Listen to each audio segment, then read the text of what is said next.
If you feel like you've been struggling to grow your business, today I'm going to talk to you about why business is the ultimate mind game and the things that you need to know and that you need to overcome. So I have 5 key things for you today in this video.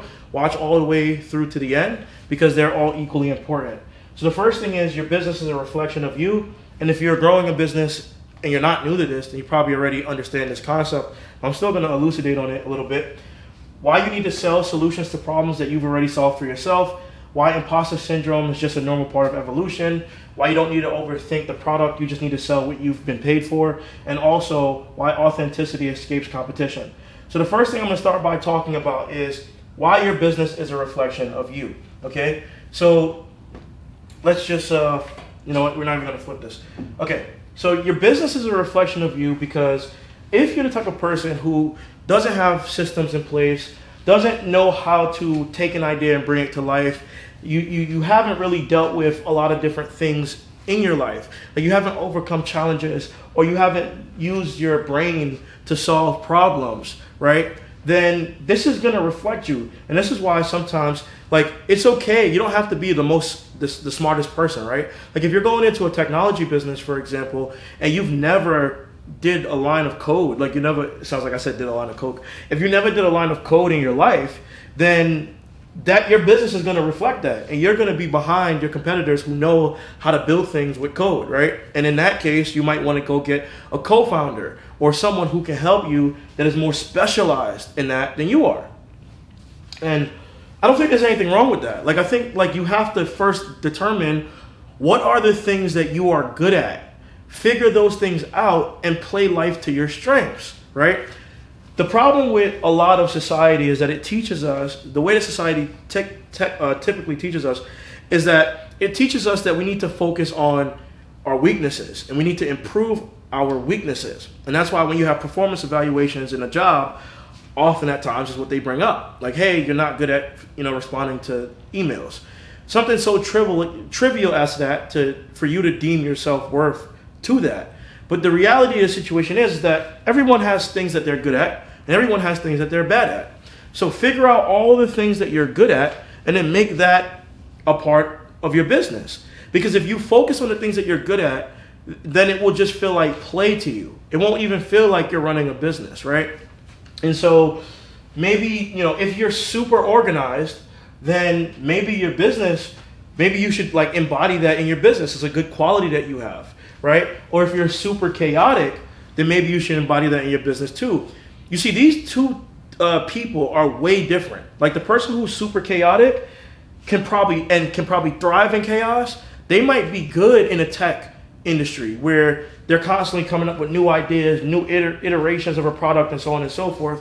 While the person who's really good at systems might want to thrive in something like the agency world, right? Because agencies usually fail when they're not systematized.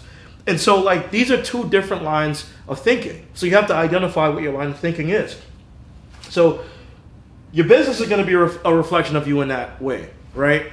And depending on the business that you decide to do, that can either be good to you or be harmful to you. So you need to be very selective with that, okay? The second thing is you need to sell solutions to problems that you've already solved for yourself. This is super important. It sounds like common sense, but I'm gonna tell you why. There's a book by David Deutsch named The Beginning of Infinity. And what it talks about in this book, he's a physicist and he talks about epistemology and he talks about the expansion of knowledge. And I was reading this book simply because I wanted to understand if AI could ever truly transcend human intelligence, which I've concluded that I don't think that it can. And the reason why I don't think that it can is because we are the only creatures or the only species only species on the earth that what we are really, really good at is figuring out, like, is the mechanism of problem solving, which is basically concluding how to solve a problem through a good explanation, right? There's good explanations and there's bad explanations. And this is how science has made progress in the world. Science made progress in the world because back in the day, people had all of these conclusions about things and no one really knew what was actually true, right? So they had to test the theory.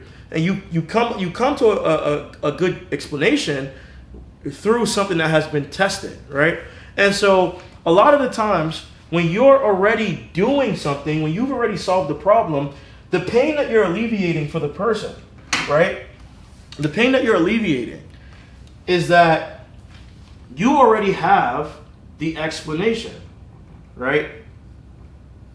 And you already have the explanation, right? And this is what they need in order to make the progress that they want, right? In order to move forward, this is what they need. They need the explanation. And since you already have the explanation, that is the value itself. So this is why, like, even though people could go hire a whole bunch of people and people can give them information, if they don't have a repeatable process that has generated a tangible outcome, and the reason why the outcome is important is because it just shows you that the problem was solved. If they can't systematize that for someone else, and they can't give them a rational explanation to move forward, then ultimately the product that they're selling or the solution that they're selling isn't good, right? It's not truly a solution.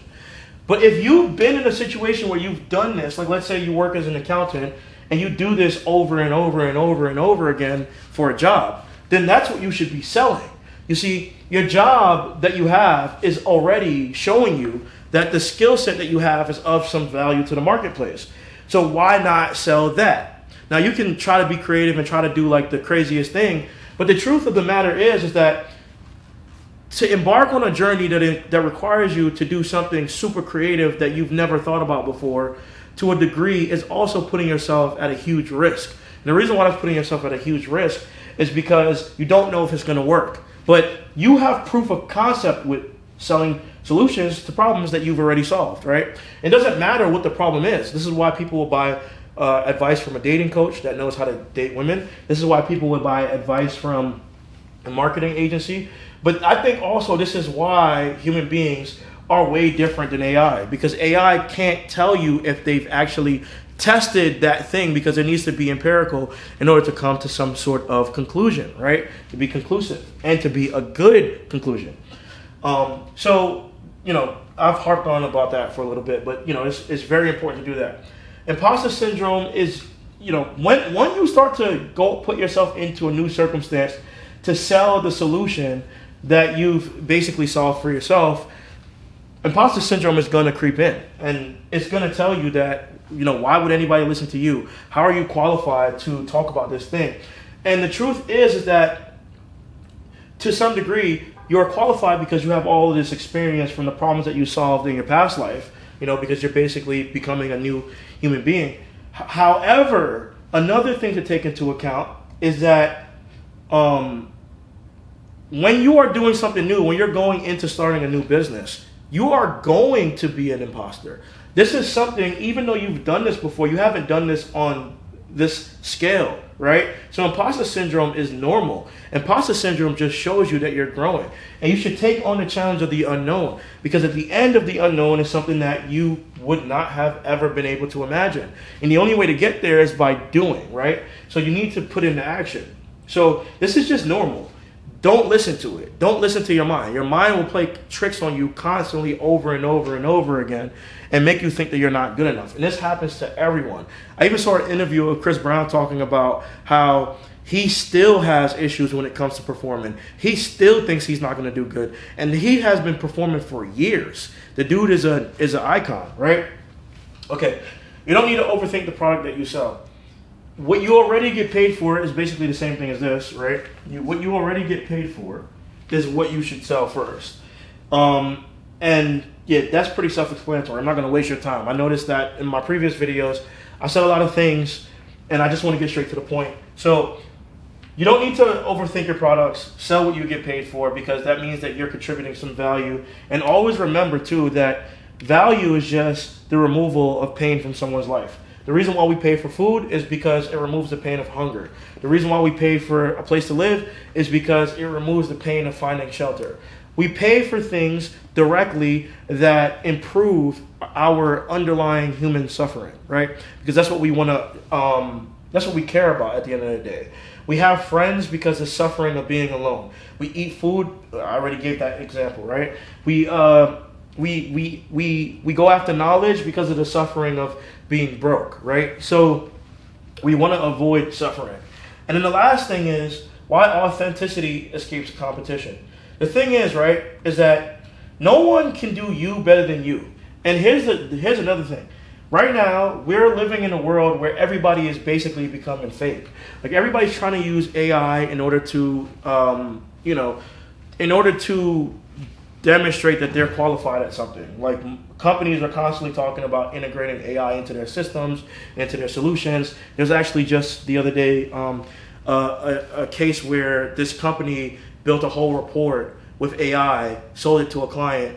That client paid up over $500,000 for this report. Found out that they were using AI, and then gave it back. I mean, not give it back, but for a partial refund, and that causes a whole big issue. I think it was Deloitte, if I'm not mistaken. You can look that up.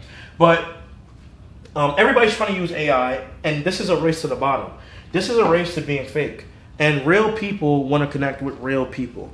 And trust me, you can tell if the person is real or not. I've watched AI videos, and after a while, you can kind of just tell. Because AI will never be able to understand a human being like me and you can. And at the same time, if you are operating, so that's the first point. The second point is, if you're operating through the lens of authenticity, then you don't have to worry about competition. You don't have to worry about what everybody else is doing, because you would do this either way. And so all you need, really, if you really want to be good, is you need to be authentic, right? Authentic, I spelled that wrong or whatever. Authentic plus problem solve. And come up with new explanations. Because if you focus on being authentic and then you focus on solving problems, you'll come up with new explanations. And the new explanations that you'll come up with is authentic to you, because you're just doing what you want to do anyways. But then it also makes progress for the person that you're selling this thing to. So this is what you need to do. Business is a mind game. This is how you win. There's other things, obviously, but these are like the mental components. And you have to train your mind as if you're like an athlete, you know? Like we always talk about how athletes condition themselves in order to build their body. Well, you should be doing the same thing. You should be doing the same thing when it comes to like business. As an athlete, it's you versus you, but you also have competitors, and you can't like forget about your competitors. It's the same thing in business. So I hope that this format, me not really ranting and just going off the top of my head. I mean, I still went off the top of my head to some degree, but I tried to like make it a little bit more structured. Let me know if you watched all the way to the end of this, and let me know if you found some value from this. I'm trying to create more content and give you more value. Peace.